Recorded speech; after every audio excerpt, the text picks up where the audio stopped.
आप देख रहे हैं इंडिया न्यूज। सबसे पहले देश, आपके साथ मैं रचना बंसल। यहाँ हिंदुस्तान में नई सरकार बन रही थी, शपथ ग्रहण हो रहा था, लेकिन वहीं कायराना हरकत पाकिस्तान की तरफ से कर दी गई।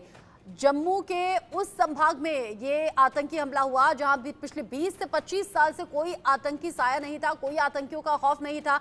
इन सब को लेकर अब जब मोदी सरकार फुल एक्शन मोड में आ गई है, तो इस एक्शन मोड में आने के बाद में पाकिस्तान में डर है, पाकिस्तान में खौफ है। पाकिस्तान में डर इस बात का है क्योंकि ये वही मोदी सरकार रिपीट हुई है जो सर्जिकल स्ट्राइक करना जानती है, जो घर में घुसकर मारना जानती है। अब ऐसे में सवाल बहुत से उठ रहे हैं। एक बार फिर से विदेश मंत्रालय की जिम्मेदारी डॉक्टर एस जयशंकर ने संभाल ली है। पदभार संभालते ही एक्शन में आ गए हैं डॉक्टर एस जयशंकर, और इसको लेकर पाकिस्तान में बौखलाहट बहुत ज्यादा है। विदेश मंत्री डॉक्टर एस जयशंकर ने संभाली है जिम्मेदारी और संभालते ही बड़ा बयान भी दे दिया। एस जयशंकर ने चीन पाकिस्तान को सीधे तौर पर नसीहत दी है।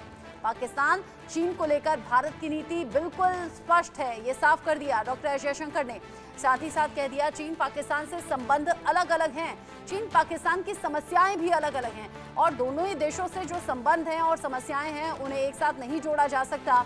अब जिस तरीके से विदेश मंत्री डॉक्टर एस जयशंकर ने आज सुबह सुबह अपनी जिम्मेदारी संभाल ली है, पदभार संभाल लिया है, सुबह सुबह सबसे पहले ऑफिस पहुंच गए, उसके बाद से अब पाकिस्तान में दहशत इस बात को लेकर है कि यहाँ आतंक को बढ़ावा तो दे दिया, आतंकी हमले को भी अंजाम दे दिया गया सीमा पार से आए आतंकियों के जरिए, लेकिन अब पाकिस्तान में डर और खौफ इस बात का है कि ये वही हिंदुस्तान है जो पाकिस्तान के घर में घुसकर मारना जानता है, और पंगा उस भारत से ले लिया है जो हर तरीके से सक्षम है और जो ये नहीं देखता कि जिस तरीके से पहल की गई है पाकिस्तान की तरफ से, वो अब भारत की तरफ से उसका जवाब भी दिया जाएगा। मोदी सरकार एक बार फिर से रिपीट हो गई है, एनडीए की सरकार जो अपनी जिम्मेदारी में अब पूरी तरह से एक्शन मोड में आ चुकी है। इधर डॉक्टर एस जयशंकर ने विदेश मंत्रालय की जिम्मेदारी संभाली और बयान भी दे दिया चीन पाकिस्तान को लेकर। मतलब साफ है, एजेंडा साफ है, आतंकवाद के खिलाफ जीरो टॉलरेंस की नीति अपनानी है। साथ ही साथ चीन पाकिस्तान दोनों ही पड़ोसी देश, लेकिन दोनों से ही रिश्तों को लेकर अलग अलग तरह की तस्वीर, अलग अलग वक्त पर वहां संबंध अलग हैं, समस्याएं अलग हैं, दोनों को एक साथ नहीं जोड़ा जा सकता। भारत जो है सचमुच उनका मित्र है। उन्होंने देखा है कि संकट के समय में कि अगर एक देश ग्लोबल साउथ के साथ खड़ा है तो वो भारत है। उन्होंने देखा है कि जब G20 की अध्यक्षता के समय में हम लोगों ने अफ्रीकन यूनियन की सदस्यता को आगे किया था, तो दुनिया हम पर विश्वास करती है और हमारी जिम्मेदारियां भी बढ़ रही हैं। तो हमें विश्वास है कि मोदी जी के नेतृत्व में भारत की जो पहचान जो है दुनिया में वो बढ़ेगी ज़रूर। और UNSC का सवाल आपने उठाया, पर उसके अलग अलग और भी पहलू हैं और मुझे पूरा विश्वास है कि उनके नेतृत्व में मोदी 3.0 की विदेश नीति जो है बहुत सफल होगी। इस पर बात करेंगे। मेजर रिटायर्ड मोहम्मद अली शाह मेरे साथ में जुड़ गए हैं, group captain retired UK Devnath मेरे साथ में जुड़े हुए हैं, दोनों ही डिफेंस एक्सपर्ट के तौर पर अपने सुझाव इस पर रखेंगे। लेकिन सबसे पहले मेरे सीनियर कोलीग अजय जांडियाल मेरे साथ में जुड़े हुए हैं।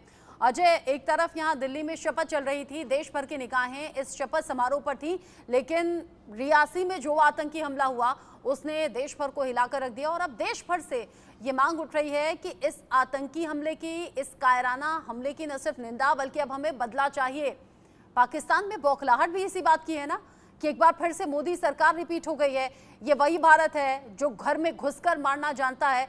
हमला हुआ, अब डर में भी है, खौफ में भी है कि हमला तो कर दिया है लेकिन बदला जरूर लिया जाएगा।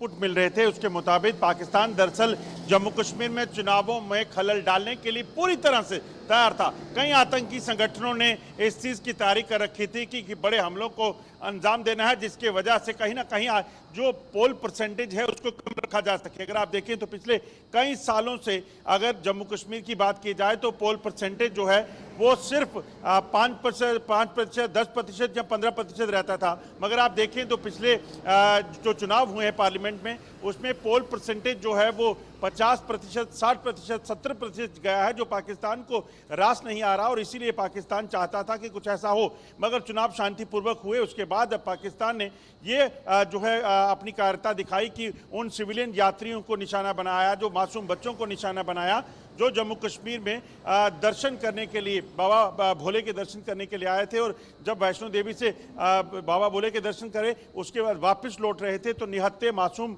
यात्रियों पर अंधाधुंध फायरिंग करके उनको बुरी तरीके से जो है वो खून से लथपथ कर दिया, उनको मारने की कोशिश की। इतना ही नहीं, जब बस दुर्घटनाग्रस्त हुई तब भी उन मासूम बच्चों और महिलाओं पर फायरिंग करके उनको मारने की प्लानिंग थी। और इसीलिए अब लोगों का गुस्सा है कि आखिरकार पाकिस्तान को बख्शा क्यों जाए, क्यों पाकिस्तान में घुसकर एक बार आतंक के चैप्टर को पूरे तरीके से समाप्त कर दिया जाए, क्योंकि वही पाकिस्तान के कब्जे वाला कश्मीर है जहां पर जो भारत का हिस्सा है इलीगली पाकिस्तान के कब्जे में है, और उसी का इस्तेमाल पाकिस्तान यहां पे अगर इस तरह की घटनाओं के लिए करेगा तो पाकिस्तान को आखिर क्यों बख्शा जाए। और इसलिए सिर्फ बदला ही नहीं, आतंकवाद का सफाया हो, अंत हो, इस चीज की मांग अब देश भर में उठ रही है।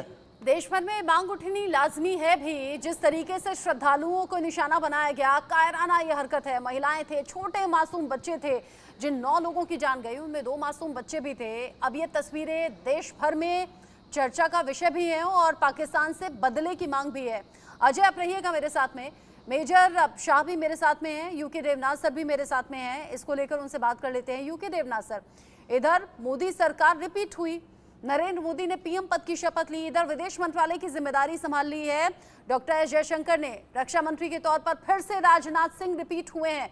यानी परफॉर्मेंस अच्छा था, फिर से वही विभाग रिपीट कर दिए गए हैं। और आज डॉक्टर एस जयशंकर जैसे ही कार्यभार संभालने के लिए पहुंचे, उन्होंने सीधे कह दिया चीन पाकिस्तान दोनों ही देशों से संबंध अलग बात है, समस्याएं अलग बात है। तो क्या हम ये समझे एक और सर्जिकल स्ट्राइक की तैयारी अब है क्या? देखिए रत्ना जी, ये समझना पड़ेगा कि भारत जो है बहुत ही मैच्योर, परिपक्व और रेस्पॉन्सिबल नेशन है। हम ग्लोबल साउथ के अनडिक्लेयर्ड लीडर हैं और हम हमारे सारे पड़ोसियों को साथ ले जाने में यकीन करते हैं। डॉक्टर एस जयशंकर ने जो आज स्टेटमेंट दिया उसकी गहराई को समझना पड़ेगा। उनका मतलब यही है कि चीन को हम अलग तरीके से देखेंगे, पाकिस्तान को हम अलग तरीके से देखेंगे और दोनों के साथ जो हमारे संबंध है उनका इलाज भी अलग अलग तरीके से होगा। हाँ, विदेश मंत्रालय, गृह मंत्रालय, रक्षा मंत्रालय मिलकर ये डिसाइड करते हैं कि आगे की कार्रवाई क्या हो। विदेश मंत्रालय ये निर्धारित करता है कि अगर हम पाकिस्तान के साथ कार्रवाई करना चाहते हैं तो क्या कार्रवाई हो और अलग अलग कार्रवाइयों का लॉन्ग टर्म रिपरकशन क्या होगा। इसी तरह से गृह मंत्रालय ये बताता है क्या कश्मीर में अंदरूनी स्थिति ऐसी है कि जिससे कि हम पाकिस्तान के साथ डील करें। अक्सर ऐसा लगता है कि कश्मीर में अभी जो अंदरूनी इंटरनल हालत है वो इम्प्रूव हो रहे हैं, तो शायद पाकिस्तान के साथ बहुत कड़ी कार्रवाई करने की जरूरत नहीं है। लेकिन जहां तक रक्षा मंत्रालय की बात है, मैं आपको बता दूं, क्योंकि मैं एयरफोर्स में था, 34 साल फाइटर पायलट था, आर्मी, नेवी, एयरफोर्स हम सब तैयार हैं। इंटेलिजेंस इनपुट्स हमारे पास हैं। रॉ जो है इंटेलिजेंस ब्यूरो जो है वो पूरी खबर रखती है कि पीओके में कौन कौन पाकिस्तानी ठिकाने कहां पर हैं। एनएसए श्री अजीत डोभाल जो हैं वो इसको नेतृत्व करते हैं और वो बहुत ही अग्रणी हैं ये पहचानने में कि अगर हमें पीओके में कुछ करना है तो उसका क्या तरीका होगा। अगर हमें पीओके में कुछ करना है, श्री अजीत डोभाल एनालिसिस करके बताएंगे कि हमें ये जमीन से हरकत करनी है, एयरफोर्स से हरकत करनी है, या हमारी जो यूएवीज हैं, ड्रोन फोर्सेस हैं, उनका इस्तेमाल करना है। लेकिन मैं आपको बता दूं, हर चीज सही समय पर की जाएगी, हमारे पसंद के समय पर की जाएगी। हम जगह चूज करेंगे, हमारी पसंद की जगह पर होगी और तरीका भी हमारा होगा। हो सकता है ये जब सुटेबल टाइम होगा तब इस तरह के एक्शंस होंगे। जैसे सर्जिकल स्ट्राइक और एयर स्ट्राइक से पहले भी देश को थोड़ी ना बताया गया था कि ऐसा कुछ होगा। हाँ, जब ये एक्शन हो चुका था तब बिल्कुल आग की तरह खबर फैली और देश भर में इस एक्शन की तारीफ भी होने लगी और चर्चा भी होने लगी। लेकिन मेजर शाह, देश तो मांग करेगा ना जब इस तरह के हमले देखेगा कि कब होगा एक्शन, कब जवाब दिया जाएगा, कब बदला लिया जाएगा। वो सुटेबल टाइम आएगा कब? रक्षा जी, आपका बड़ा अच्छा सवाल है। देखिए, एक क्योंकि सर्जिकल स्ट्राइक हमने करी, हमें मुंह तोड़ जवाब दिया पाकिस्तान को। वैसे एक वेब सीरीज आई थी अवरोध, जिसमें मैंने एक्टिंग की थी। मेरे को उसमें एक डायलॉग था हमारा, वो था, कल तक किसी को हमारे बारे में मालूम नहीं था, आज कल सुबह को पूरी सुर्खियों में हम ही हम होंगे जब होगा। तो इसमें सर्जिकल स्ट्राइक्स के टाइम पे किसी को मालूम नहीं था, आपने दुरुस्त फरमाया, बिल्कुल किसी को मालूम नहीं था, उनको दुश्मन को क्या, हमारे लोगों को नहीं मालूम था कि हम वहां पे जाने वाले हैं करके। जब मुंह जवाब देकर वापस आए, पूरी दुनिया, देश ही नहीं पूरी दुनिया हमारे गुण गा रही थी, क्योंकि हम बिना कैजुअलिटी के वहां से आए थे। बस ठीक उसी तरीके से जैसे ग्रुप कैप्टन दीपना साहब ने बताया कि हमारी पसंदीदा समय के टाइम, अब जब हम उनको स्ट्राइक करेंगे उनको उम्मीद भी नहीं होगी, अंग्रेजी में कहेंगे we caught them with the pants down. तो हम ऐसे उनको मुंह तोड़ जवाब देने वाले हैं। तो पूरा यकीन है इस बात के बारे में कि इन्होंने अपने तस्वीर में, अपने सपने में भी सोचा होगा कि हिंदुस्तान एक सर्जिकल स्ट्राइक तो कर चुका है पहले 2016 में, एयर स्ट्राइक भी कर चुका है, बालाकोट एयर स्ट्राइक, मगर जो जिस तरीके का मुंह तोड़ जवाब को मिलने वाला है ना, ये एलिमेंट ऑफ सरप्राइज, वो हक्के पके रह जाएंगे बिल्कुल। और एज ए शंकर साहब ने बिल्कुल सही कर रखा है, हम ट्रीटमेंट चाइना की तरफ से अलग तरीके से डील करेंगे और यहाँ पे अलग तरीके से डील करेंगे, क्योंकि दोनों के इश्यू अलग अलग हैं, उनकी प्रॉब्लम अलग अलग है। बल्कि लाइन ऑफ कंट्रोल पाकिस्तान के, लाइन ऑफ एक्शन कंट्रोल चीन का है, जो कि परफेक्ट है। तो बिल्कुल हम एक तरीके से ऐसे डील करेंगे कि हिंदुस्तान का नाम दुनिया भर में गूंजेगा। बिल्कुल रचना जी, जिस तरह की अभी जानकारी मिल रही है, एक और अपडेट जल्दी से दर्शकों को देते हैं, उसके बाद आपके रिएक्शन मिलूंगी।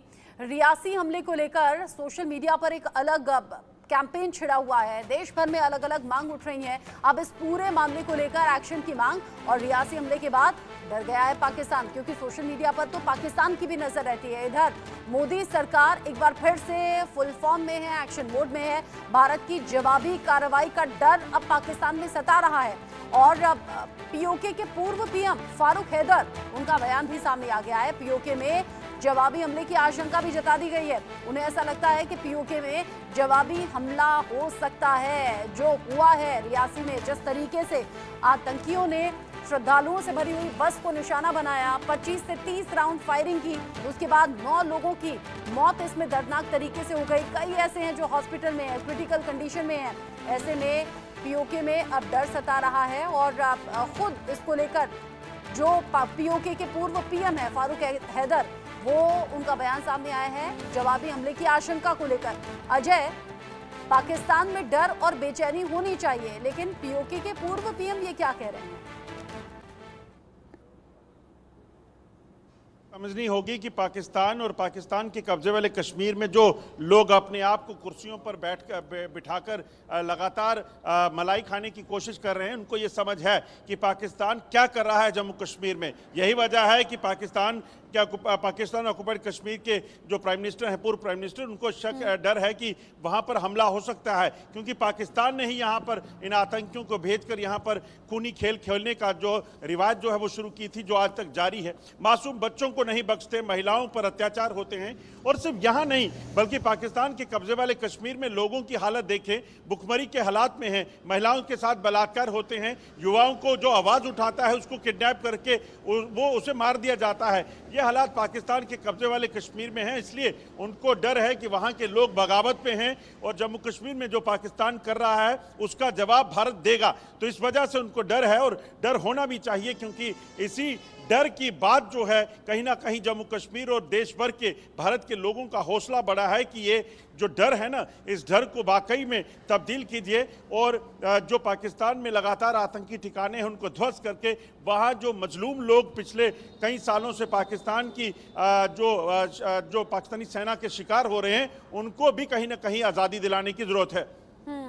यानी जिस तरीके की तस्वीरें हम चुनाव के दौरान देख रहे थे, पीओके में जो मांगे उठ रही थी, जो आज़ादी को लेकर नारे उठ रहे थे, वो आम लोग थे, वो आम लोगों की मांग थी। वो आतंक को पालते नहीं हैं, आतंक को पालते हैं कुछ खास लोग, आतंक को शय देते हैं कुछ खास लोग, और उन्हीं के शय देने के बाद फिर भारत विरोधी गतिविधियों को अंजाम देने की साजिश भी होती है, और फिर उन साजिशों को अंजाम दिया भी जाता है।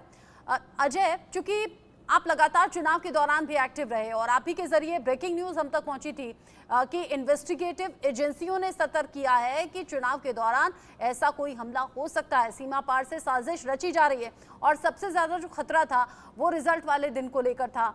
लेकिन क्या आतंकी इसी फिराक में थे कि जब सब रिलैक्स मोड में चले जाएंगे, जब देश भर का ध्यान यहाँ शपथ ग्रहण पर होगा, जब क्योंकि देश भर में जश्न मनाया जा रहा था मोदी सरकार के रिपीट होने का, उसी वक्त पर यह हमला कर दिया और वो भी कायराना अंदाज में श्रद्धालुओं की बस पर।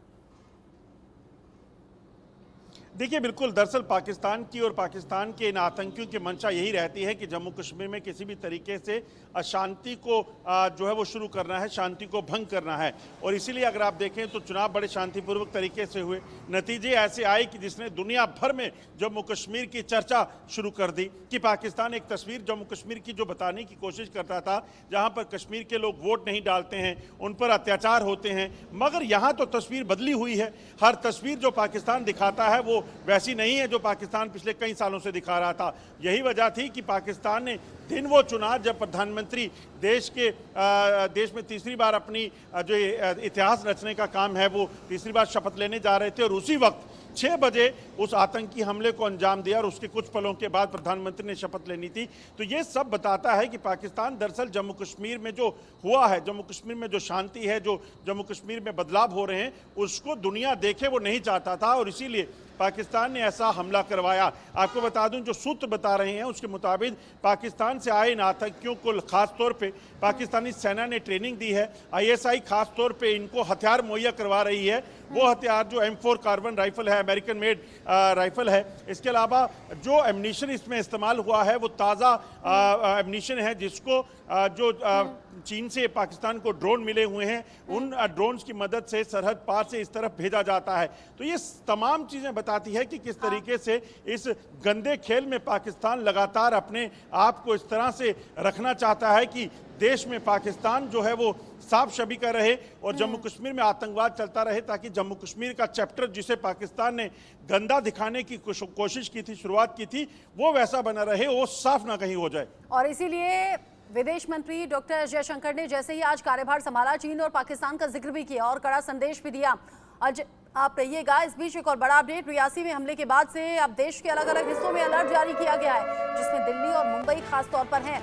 एजेंसियों के लिए यहाँ खतरे की घंटी भी बज गई है और अब दिल्ली में पूजा स्थलों पर सुरक्षा और ज्यादा बढ़ाने का फैसला हुआ है। साथ ही साथ वो भीड़भाड़ वाले इलाके जैसे मॉल हुए, बड़े मार्केट हुए, जहाँ भीड़ बहुत ज्यादा रहती है, वहाँ भी सिक्योरिटी टाइट करने का अलर्ट है। आने वाले दिनों में आतंकी और भी हमले कर सकते हैं, ये जानकारी है। एनडीए की सरकार बनाने के विरोध में ये हमले का प्रयास आतंकियों का है, यानी सीमा पार बौखलाहट भी, बेचैनी भी, और मोदी सरकार के बनते ही इस बौखलाहट का नतीजा ये है कि अब अलग अलग जगह सिक्योरिटी को लेकर अलर्ट है। यूके देवनासर। जी हाँ, भारत सरकार ने सब स्टेट गवर्नमेंट्स को एडवाइजरी जारी कर दी है और जितने स्कूल, कॉलेजेस, पूजा के स्थान, मंदिर, सब जगह पे बता दिया गया है कि सब मैक्सिमम अलर्ट पर हैं। हमें जो जानकारी मिल रही है उसके अनुसार जो विशिष्ट स्पेशल जगह हैं वहां पर जो CAPF की बटालियंस है, चाहे वो BSF हो, CRPF हो, ITBP हो या एयरपोर्ट्स वगैरह में CISF की जो टुकड़ियां हैं उनको अलर्ट पर रख दिया गया है। हर आने जाने वाले शख्स पर नजर रखी जा रही है। खास जो टोह ली जा रही है वो कि कश्मीर में जम्मू की तरफ से पठानकोट होते हुए जो भी गाड़ियां, रेलगाड़ियां, बसेस दिल्ली की तरफ आ रही हैं उनके ऊपर नजर रखी जा रही है। जितने भी रास्ते में बड़े बड़े बस स्टैंड हैं, ISBTs वगैरह हैं, जहां पे रेस्ट हाउसेज हैं, छोटे छोटे होटल्स हैं, जैसे दिल्ली में समझिए ISBT के आसपास है, कश्मीर गेट के आसपास है या पहाड़गंज में है, वहां पर नजर रखी जा रही है। लेकिन जो लोग हैं उनको अपनी नजर खुद ही ज्यादा अलर्ट रखनी पड़ेगी। लेकिन मैं बता दूं, भारत सरकार जो है पाकिस्तान को फिर से एक और मौका दे रही है। शहबाज शरीफ जो हैं उनको मौका दिया जा रहा है कि वो अपनी चीन की जो विजिट है उसके तुरंत बाद वापस आकर अपनी आर्मी और अपनी ISI को जरा कंट्रोल में लें।